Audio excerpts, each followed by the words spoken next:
Welcome back. This time still at the IoT Security Foundation Conference, but we're joined with Nick Allot, who works for NquiringMinds. But rather than me introduce you, Nick, introduce yourself. Give us a bit of an overview of who you are, where you've come from, and why you're here. So Nick Allot, so I'm the CEO of NquiringMinds. So it's a high-tech company, been running about 12 years, very much positioned on the nexus of artificial intelligence and cybersecurity.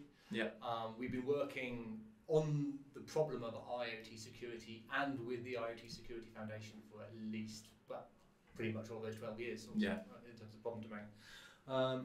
And we're interested in the full stack problem, but particular focus on the routers. Yeah. So a lot of the companies here, a lot of the initiatives are all about how do you secure the endpoint router device, but it's just a reality. There's loads of devices out there that are insecure.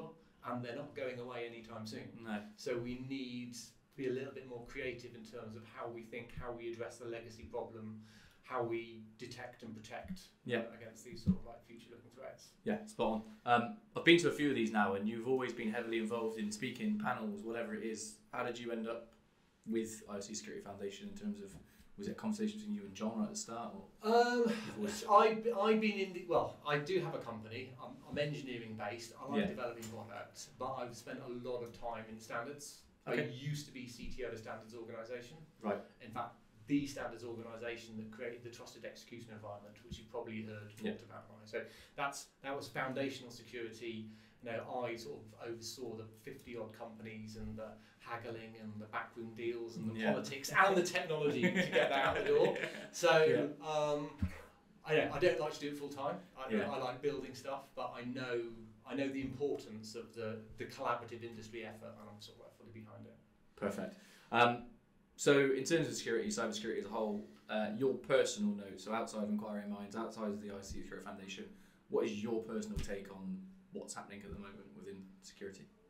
On the IoT side, it's the threat's not gone away. It's just spiraling. Yeah. It's it's something you can unpick on so many different dimensions. But I mean, one in fact Peter was talking about earlier, the system problem is almost intractable. It's the I always use when I do my talks the example of like Mr. Robot, that hacker thing. It's they basically brought down the entire global economy based upon a thermostat hack. Fundamentally, that's what it comes down to. Is that the one in the fish tank? Is that story? Or no, this was to do with the... But the point is, it's that chain of like, well, the thermostat was controlling where, well, the contracts were held back to all the currency.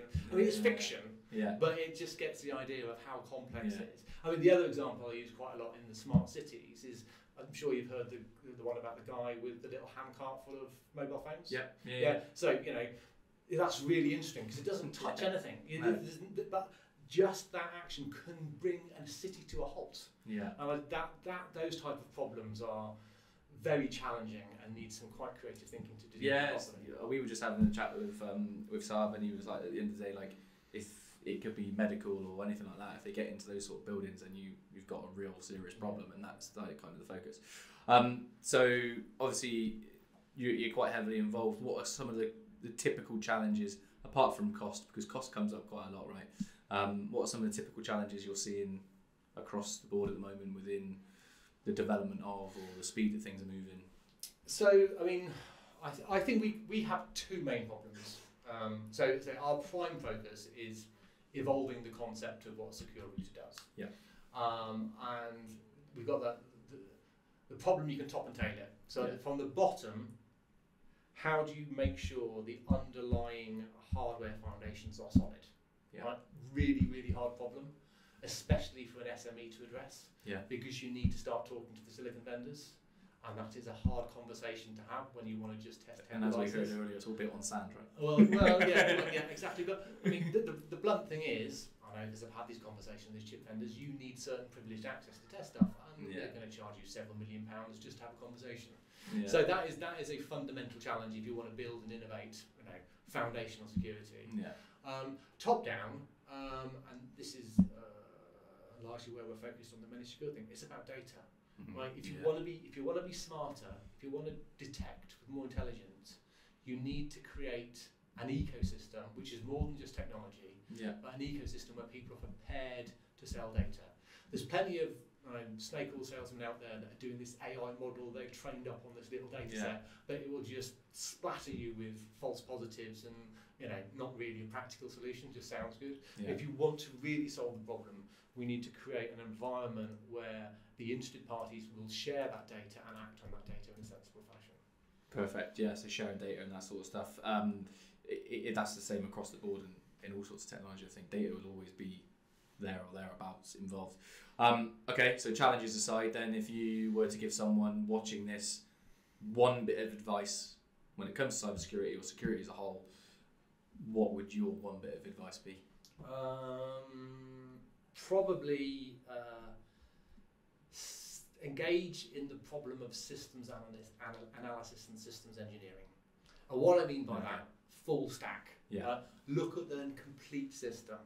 The trouble is with security, in fact, any really, really complex engineering problem, it breeds specialists. It breeds very, very narrow specialists that are very, very good. So you've got one person that's good at networking, one good that's good at secure web, one good that's good at key management, one good that's good at application.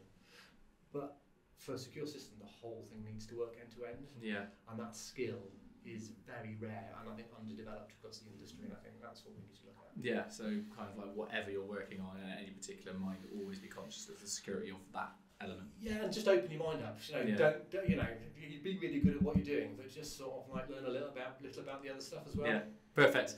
Thank you so much. Final thing to end on is just for the audience purposes, where can people find you if they need it? Have they got any questions or anything like that? Where can we find the website?